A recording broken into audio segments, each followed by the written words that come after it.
Hey there, everybody. Hope you're doing well. Just want to do a quick live video here. Came into the office here quickly this morning to grab a few files to do some work here this weekend. But I thought I would come and just say howdy. Thanks for people that came on yesterday to Friday's Q&A session. What's up, Bryant? Brian. Hope you're doing well. So I just wanted to just thank anybody that came on yesterday or had a chance to check out the live session that we did. Every Friday, I decided in 2018 that I would run some overall business strategy tips, but with some emphasis in social media. And so a lot of people come online, they check it out. Some people can make it over the lunch hour. Other people can't, and I understand. That's just the way live sessions work. You know, it's kind of infiltrating on your time. And so if you can make it, cool. If you can't, it's cool too. I know people, they get busy, and that's how life is. Following your hustle for a few months now. Hey, thanks very much, Ryan. Appreciate you taking the time, man, to come on this and say that. And I am very cognizant that, number one, your time is your most precious asset. So I respect that. Appreciate that. And again, if I could be of any value to you, I just put it out there. One of the things that I will tell people is that you can totally hack time. So a lot of times people are like, man, you're spending a ton of time on this stuff. And it's not as much time as most people think. So so I recently did a bunch of segments, 7 Habits of Highly Effective People, and I recorded those all at one time. So I basically took 45 minutes, end of the day, so it's like 5:15, or it was like 5 o'clock. So I was out of here by 5:45, and I recorded about 7 or 8 videos. No, I think it was 8 videos. And then I used those 8 videos over the next 10 days to share. And so I did bring different ties. So I just changed the tie in order for people just to get a different look.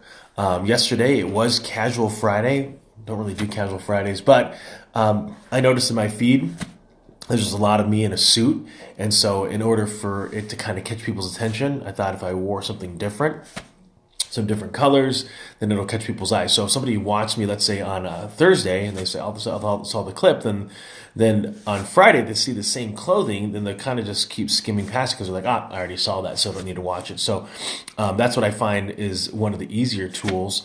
The other one is I don't fake the engagement, but one thing that I will leverage is the tools of posting. So I use one for LinkedIn called Grapevine 6, and I know you can use it for Facebook as well. They have like 30 million articles, and I think they're adding like thousands on a daily basis there.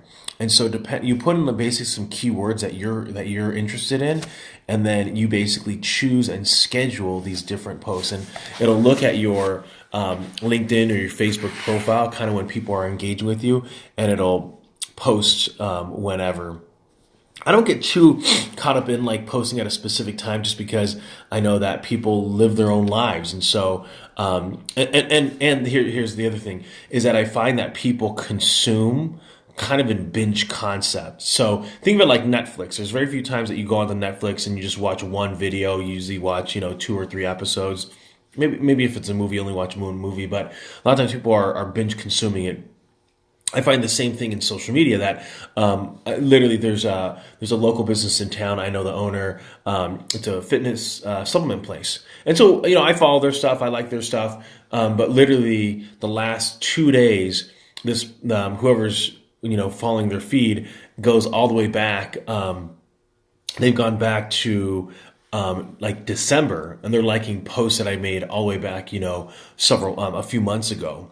And so consistency is totally key in that process, right? So that way people know that I have something of value. So the more that they see, the more they're like, oh my gosh, like this person's got a lot maybe to talk about. And so that's where I think people, they get kind of stuck on things is they look at it being more short term. So they put up one post and they think that I need to get a likes, I need to get a lot of comments just on this one post.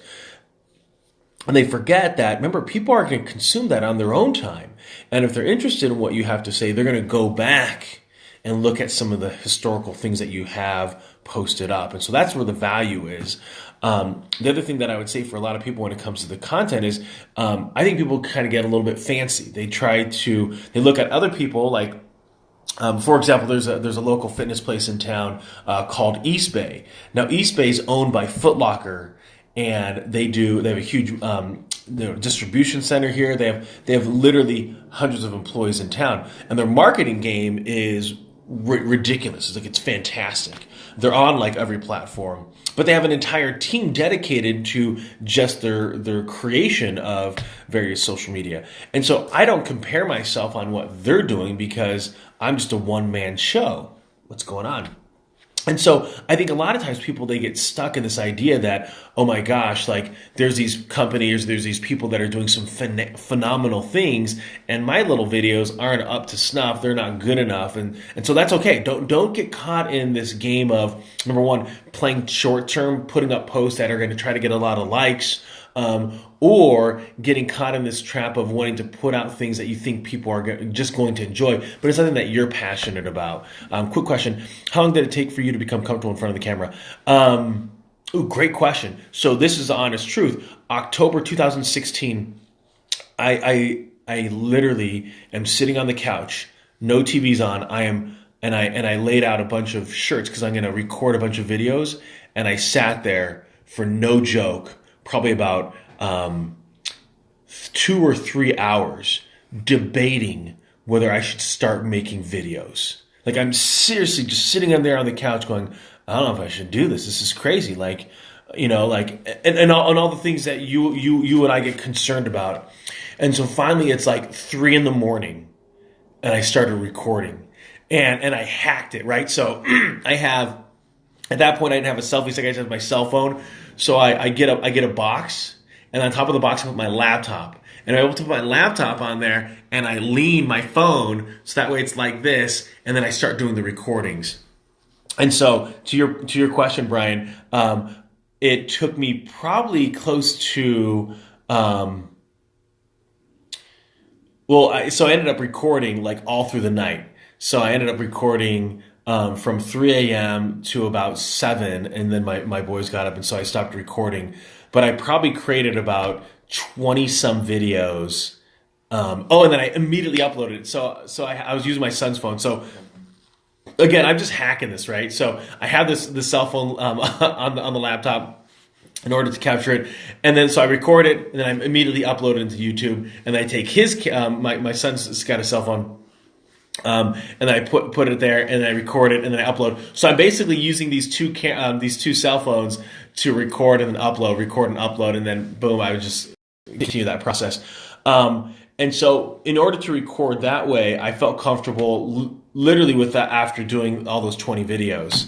And so I'd say for most people, it would probably take them just a couple weeks.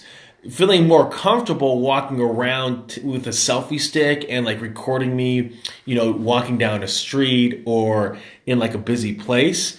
That took a little bit longer, maybe like a month. I will say, Brian, though, I am like a very shameless person. So I really don't get embarrassed. I remember one time I'm checking out a line. Lee, what's up? Donna, Chad, how you all doing? Chris, good to see you. Mike, Giannis, Sue. Hope you're all doing well. So I do remember sitting in, we're checking out at Walmart, okay? And I have young sons, and at the time, and he must have been 3, and he's like, Dad, did you fart? And I'm like, no. And he said it like loud, because 3-year-olds, I think he was 3 at the time, he's 10 now, they don't have filters, you know what I mean? Like they don't have like a volume button. They don't know how to whisper. Whisper is like, what? That's whispering to a kid, right? And so I remember he's like, did you fart? And I was like, cause like you fart at home. And I'm like, dude, no, it wasn't me. And I don't get embarrassed if I were to do that. It's just how it is. And so I know for most people, they would just be shocked, right? There's people behind the line.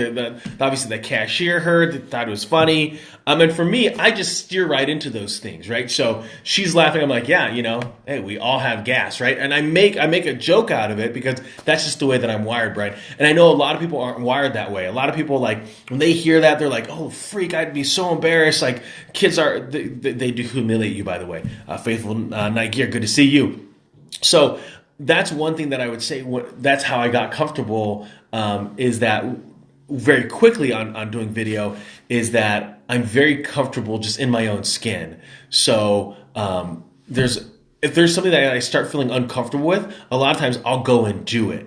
So a lot of times if I am recording and I'm like, ooh, that'd make me feel uncomfortable. So if I was recording in the store at like Sam's Club or walking around, then I'll go and do it. To be able to push myself to be comfortable in that uncomfortable moment. And that really helps me start really feeling at ease in a lot of the video formats. And so yeah, great question. The other thing that I would say is I don't really get caught in too stuck in on the need to have like a purely polished video, just because I want to be able to just get it and do it and just move on. Live video, Brian, one thing that I have done is I was doing live sessions. I'd put the phone in a cradle, and when I would drive to Appleton or Green Bay, which is like a 90-minute drive, for about an hour, I would do a live session, and I would do that maybe 4 days a week. And then sometimes on the ride back. So typically, there was a stint for maybe 6 months or so, I was running a live session on a daily basis, and I love the organic is always better. You know, I'm a believer of that too. So I'm going to pin that comment because something it's unique about number one, the live sessions is sure you can be, you know, me recording and then there's kind of not that much engagement, but I find the live sessions really cool. Ryan, good to see you. Is that we can really engage in a way that's meaningful to you, that's on, and we can talk about the different comments that you're having. At the same time, if I have so that's kind of somewhat prepared, then you guys can make comments on, you know, comments about the content, or you can ask questions, and it doesn't matter if the questions have nothing to do with what we're talking about. I think sometimes people, Pat, how you doing? Oh no, it's PDT. That's some poor reading on my part. Sometimes people get caught in the idea of not wanting to answer the questions or the comments while they're doing a live session. Obviously, we have about 6 people on, so there's not a huge, you know, there's not a plethora of comments in there, so we can kind of keep up with it. And so that makes it a little bit easier. So there's different mediums, Brian, that I would say that you get comfortable with, and then there's certain settings that you get comfortable with, and that it still might be uncomfortable. The other thing that I would say is that I started doing public speaking when I was about 14 years old, and I loved it. Like I totally took to it, and so speaking to crowds of, you know, a few hundred became normal, right? And then I remember as a freshman in college, I would MC some different events. Like I don't know if you guys remember the MTV. It had like a dating game. I think it's called Hook Me Up or something like that. And so I would at college I would MC those. Let's play some golf in NC. Ryan, that sounds fantastic. I do need to unshackle the rust that is all over my golf game, but that sounds like a fantastic idea. I love. Well, no, let me use the right vernacular. I like, because you can't. I don't know if I should say I love a sport, because that sounds a little bit like. Then it dumbs down the word love, I think. But I do enjoy golf.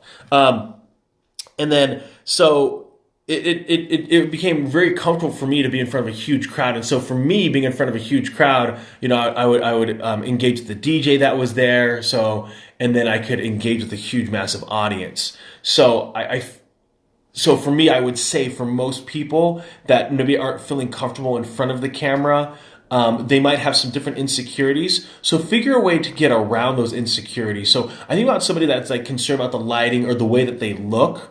Then what I would do then is whatever you're doing, is there a way to be able to just turn the camera around then? So you're behind the camera and you're recording what's happening, and then you're still providing value. So I think about a lot of the cooking videos that I watch. I never see a person. I might barely even see their hands, because they're just dropping things inside a pot or a pan, and I still love to watch them. Like I love to watch food being made. When did you start recording video? Really got hot and heavy, Chris, October of 2016. And the reason why that's significant is because, and the reason why I remember it is, my wife had gone to help her sister who had just had a baby. And so, and I had told my wife, I'm going to do some videos, I'm going to upload them onto YouTube. And that's when it started like getting hot and heavy. And so one of the things that I'd done, it was like, was it the second week in October? I remember that we were talking in church about something about enduring, hardships and trials. And so that's when I first came out with one of my first videos about the worth of a person, the worth of a soul, and how people are treated like, let's say like a dollar bill. What's the worth of a dollar bill? It's $1. And I held up this dollar, and then I crinkled it up, and I spat on it. I said, "You're a piece of garbage." And I said, "Imagine I throw it through the mud. What's the value of this dollar that now it's all been, crinkled and talked poorly to, and it's got garbage all over it? Still a dollar."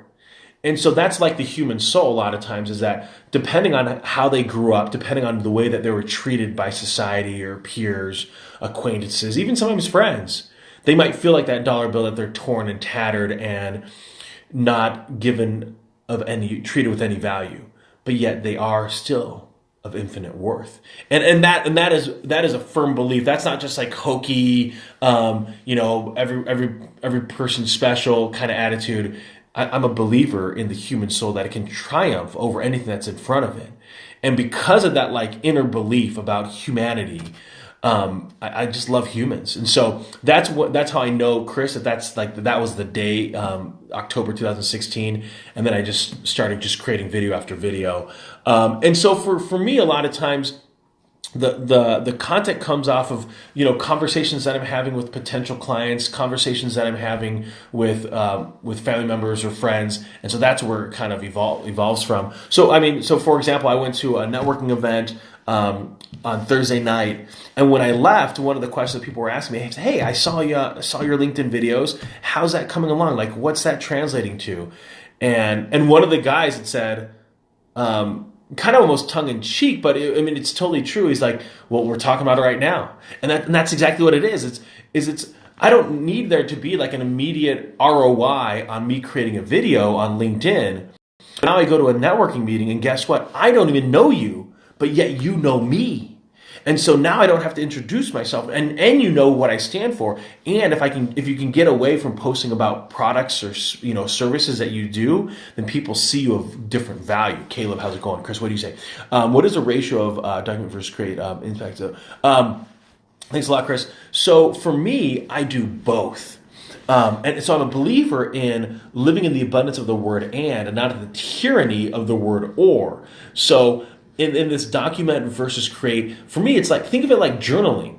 That Chris might find it more valuable for me saying, "You know what, today work-life," so I'm talking about, let's say, like work-life flexibility or balance, and I came to the office today and I need to exercise, so I brought my 35-pound dumbbell, which I do, I have it right there, guys. 35-pound dumbbell, it's right there on the desk, and I'm going to do some curls. So I'm on a conference call right now, and I'm going to do some curls, and that's how I'm going to get a little bit of exercise in today. And remember, 10 reps is better than 0. And so that's the idea, is that I would just document that, or think of it like video journaling. If you're doing a podcast, it's like auditory journaling. If you're good at writing, it is blogging. It's journaling, and you're writing stuff down. I think there's a lot of value in that, and that stems really from Mama. I'll give her all the credit for that one. And then for the create part is that'll come from different stuff that I'm reading. So I'm literally reading this book. I don't know if you guys are familiar with this. The Triumphs of Experience. It's the Harvard grant study. They actually monitored about 500 Harvard freshmen back in the 1920s and took their measured them, their health, and interviewed their parents, took stock of their childhood, and then monitored until they got into their 90s. And then they just found some of the findings, and so it was just a really cool read. Anyway, so if let's say I'm reading something that I think is of interest, then I'll just bring it up. Or if I have a conversation with someone, and so there's not necessarily creating as much as it is, I'm just kind of regurgitating or putting my own view or review on something that's kind of going on. And so that's, for me, document versus create. I don't know if there's a ratio to it at all, Chris. There's no reason or rhyme to it. I'm just putting the stuff out there, but I'll give kind of that segment to it, because I think sometimes people, they watch videos or they hear about videos and they're like, I just don't know what I would talk about. I don't know, and so for me, because I do, pound through a lot of audiobooks, and I do read, that I just want to be able to just recap it for people, because I know for me, before I found audiobooks as a platform to consume content, it just sucked. So like I didn't want to read. So for me, like audiobooks is a way for me to be able to, and I'll listen to books about 2 to 3 times the speed, and I can seriously remember about 80 to 90% of it, and that's good enough for me. Heck, even if it's 70%, it's good enough for me. And so, and I might have to slow it down depending on the author or the narrator, the reader, depending on how quickly they read or their voice, their tone. It changes, but a lot of times I can crush through a book 2 to 3 times the speed, which makes it really valuable. So, for example, to go to the content piece, Chris, I recently read the book Charisma.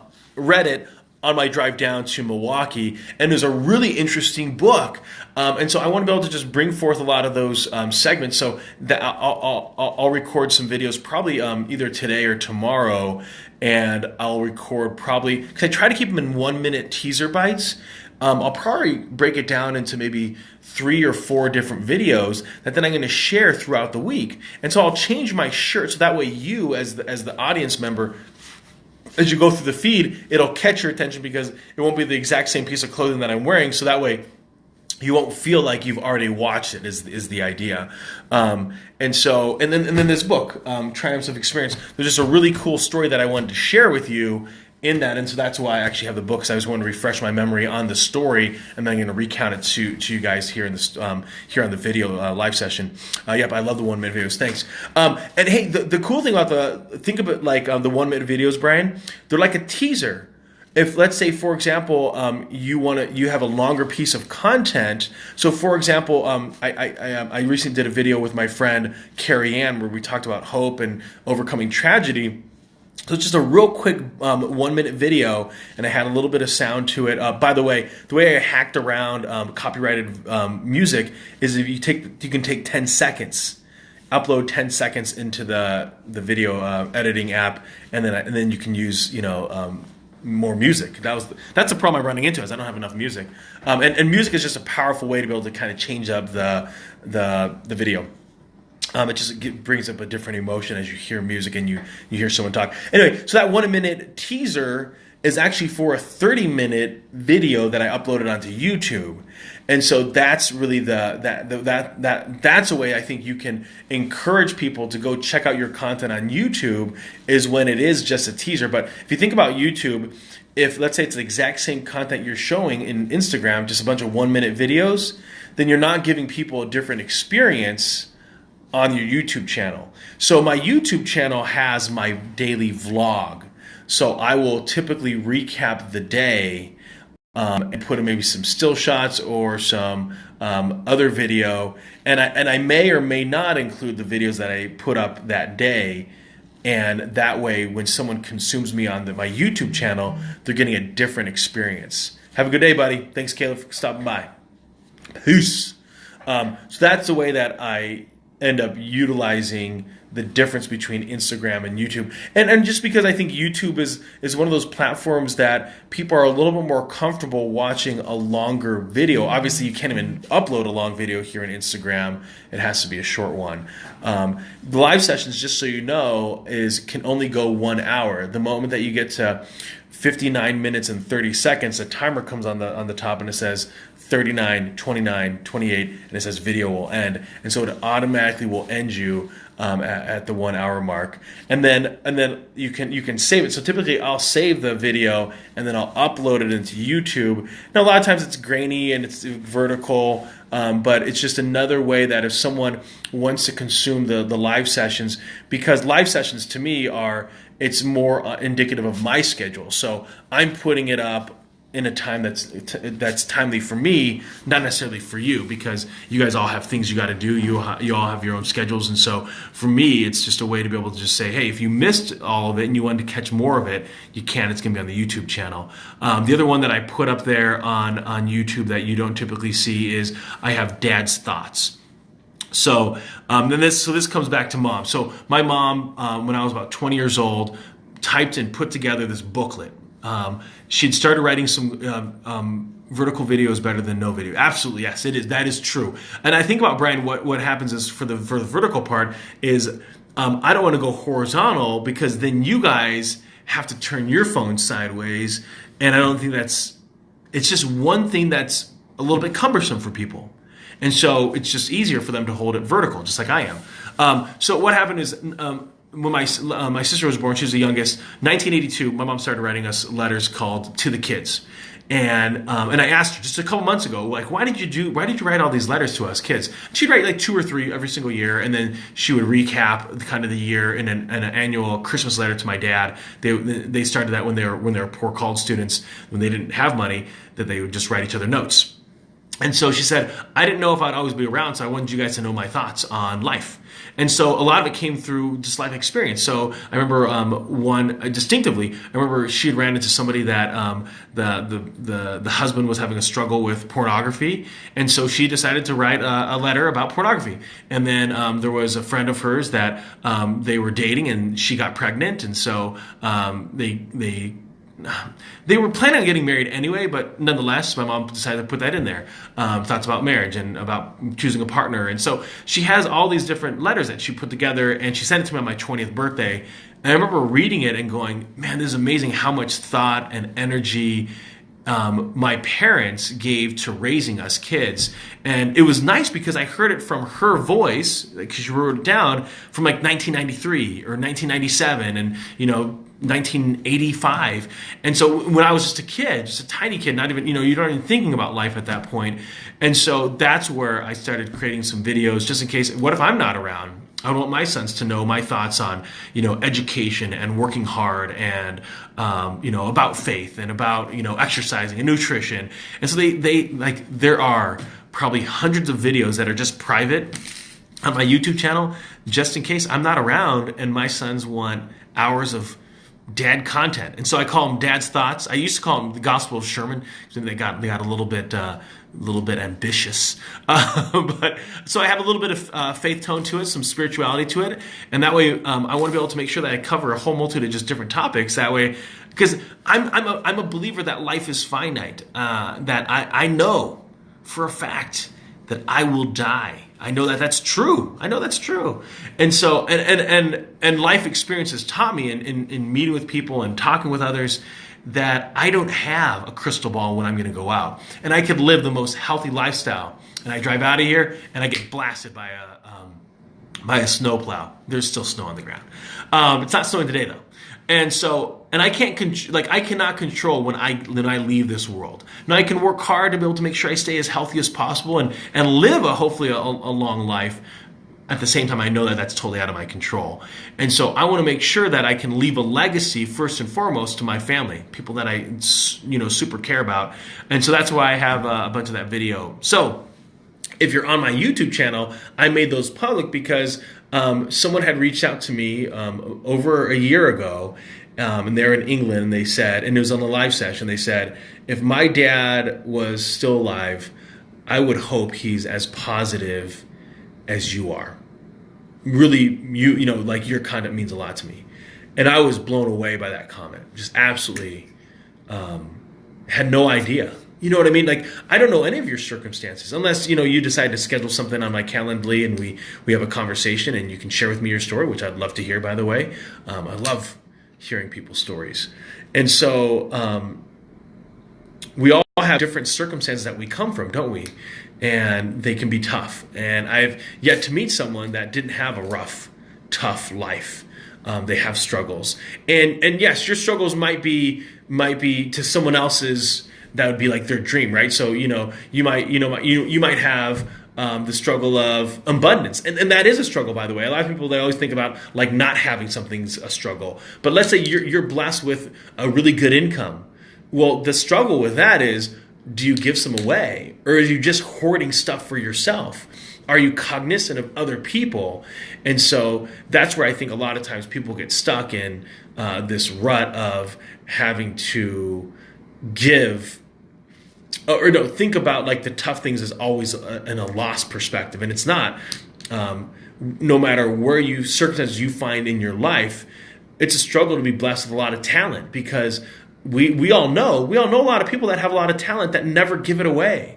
They're recluse, or they're really abrasive. They don't try to be friendly, and they push people away. And so there's a struggle in a lot of that. So yeah, I want to be able to make sure that I leave a legacy to people. So that's the idea of the YouTube channel, and so that's where I would encourage anybody. Number one is just start putting a lot of stuff out there. Sorry, I'm just playing with this little clip. I do know somebody that did say that they have one of these, not necessarily in the star, but a paper clip in their pocket, and then when they public speak, they get nervous. They'll unbend it. Not that I'm nervous. I'm just holding this. So I totally lost my train of thought there. Sorry, guys. It totally happens. I think it's interesting that the strategy. So someone had asked me like when did you kind of get some clarity on social media? Probably took me about a year of constantly putting out content, constantly making videos, of finding like a theme of things that I was passionate about and wanting to talk about. So you'll notice that I probably never talk about sports. So if someone that's really into sports, like let's say really into golf, really into basketball, really into football, they won't find any of my content of any relevance because I don't talk about those things.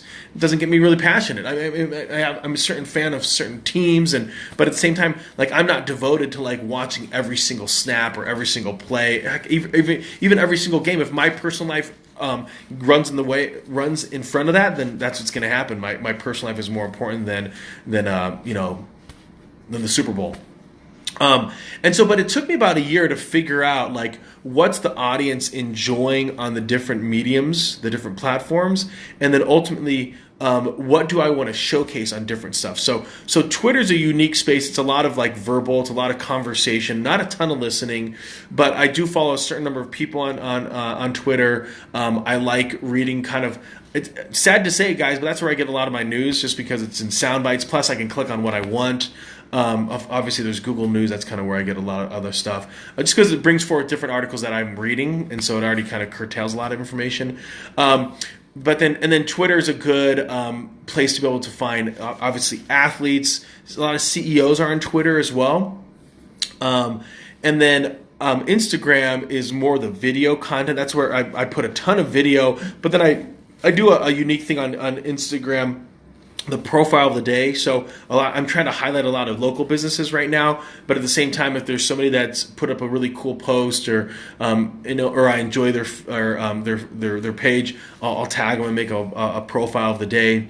LinkedIn is my more professional one. That's where I'm putting up articles about what I do professionally. All the other platforms, I do not talk about what I do professionally because it has nothing. There's number one is I live in a very heavy compliance industry, and so I can't let you know what I do on these other platforms because they need to monitor everything that comes out of LinkedIn, and they can. But then I leverage Grapevine 6 in order to put out a bunch of content that's scheduled. So I just take one day a week, 45 minutes, and I'll post a bunch of different articles, about 2 to 3 a day. Now the reason why it takes 45 minutes is because I read I read the articles. So I don't know what it's about, then I'll click on it and I'll read it. If I already know what it's about, then I don't need to read it, and I can just kind of give you guys my 2 cents or ask a question to be able to get some engagement. My Facebook business page, that's where I highlight some local businesses in town. That's where I put up some of my videos. So when I upload from LinkedIn, from Instagram, it goes directly to my Facebook business page, Twitter, and to Tumblr, just in case Tumblr makes a resurgence.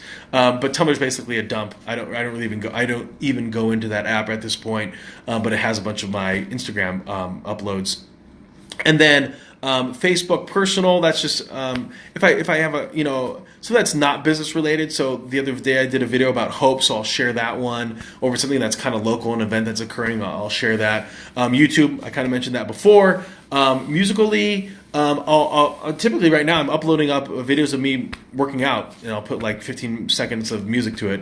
And then Vero, which is new, Vero. Right now I'm just putting in book reviews. So any books that I've read, I just put a quick review in there, like a one sentence segment on what I liked about it, and I recommend it, and then boom, uploaded. Anchor, my podcast. That's where I have it split into Sherman segments, Sherm Speaking Series, as I call it, or Sherm Sit Down. So if you want to be a guest on my podcast, you can go to my Calendly and we can set that up. But then Sherm Speaking Series, I have it in themes. So Mondays, Monday's leadership, Tuesday's career progression, Wednesday's motivation, Thursday's social media, and then Friday's personal development. So it took me about a month on Anchor, the podcasting app, to figure out my themes. And so that's how I decided to go about it. Josh, how you doing, buddy? So the reason for the themes is that way I know that you don't want to consume me all the time. Thanks, Brian. Try to stay on top of this thing. But I found that like people, you don't have time to consume me 24/7. You have a life of your own. At the same time, there's certain things that I'm super passionate about, like helping people get a job, helping people get promoted, helping people think about their career differently. That's not linear. It's not going to high school, going to college, and then getting a job, getting a promotion to manager, getting a promotion to director, getting a promotion to VP. It doesn't work that way. It's more like this: going to college for 2 years, getting an internship, working for 2 years, going back to college and getting, finishing off your 4-year degree, getting a promotion at work. Now I'm a supervisor. I'm a leader. Now I decide to maybe do a night school, get an MBA or get a leadership certificate. 5 years later, get married. Wife gets a really cool job. We end up moving to a different city. I end up getting a different job. So we follow her job, and so then I decide to maybe sell real estate for a little bit. And I realized I don't like it. Did that for 3 years and decided to get more into marketing and realized that I don't have any experience in marketing. So I work at a company and I get underpaid because I'm just starting out, and then I move kind of through the channel that way. And so that career is messy. It's not linear. It definitely like bops up and down and left and right. And sometimes you do take a literal step back in your career or your income in order to get you to the next step. And so the idea that I want to be able to talk about things that I'm passionate about. Leadership is something that I really have had the opportunity to not only be taught that as a young person, but then given the opportunities to lead, and so I love that opportunity to train and develop and to coach and to listen, and those are great tools.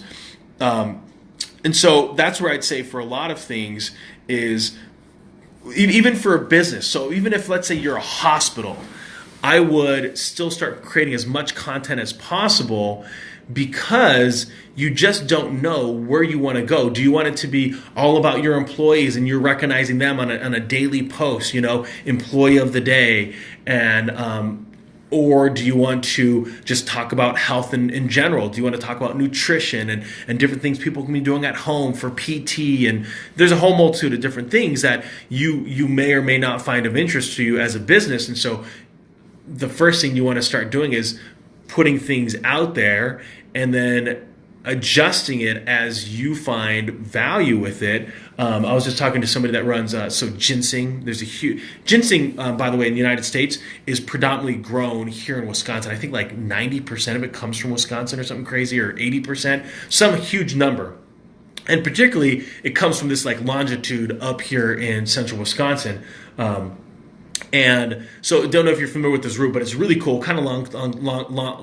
It's a long play agriculture piece. Is that you bury this root and it grows, and you cover it with shade in the summertime, and you water it, you cultivate it, and you wait 4 years before you actually harvest the root.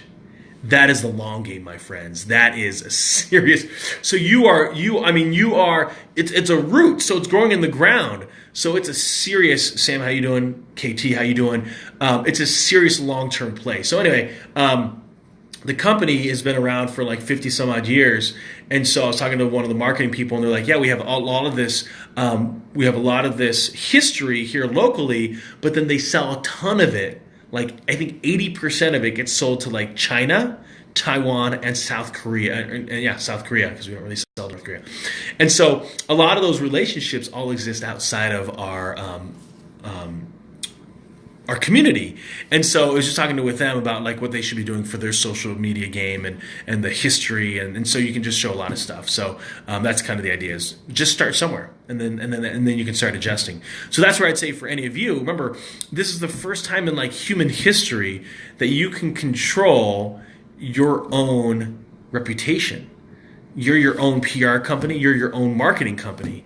And you don't have to be like super outgoing, because these tools allow you to seem like you're really outgoing, right? So you could be the biggest introvert, and you could be putting out articles, sharing articles. It's stuff that you don't even write, but you're sharing out content, particularly to your industry or things that you're passionate about, all from there. So hopefully that is helpful, guys. You're the captain. That's right. You're funny, man. KT's awesome. Love this guy. I'm gonna pin his comment there just because he's fantastic. Sam, thanks for the boop, high five. If guys, so if I can be of any value to you, please let me know. I'm gonna write in here real quickly my Calendly. So if you want to schedule some time, get on the phone. Feel free. Calendly.com, and it's /Sherman On. So it's Calendly. So I'm going to pin that. Putting it up. Boom. And we're going to pin that. Appreciate the pin. You're welcome. So there you go. So feel free to screenshot that. If you want to get on the calendar, feel free to schedule some time.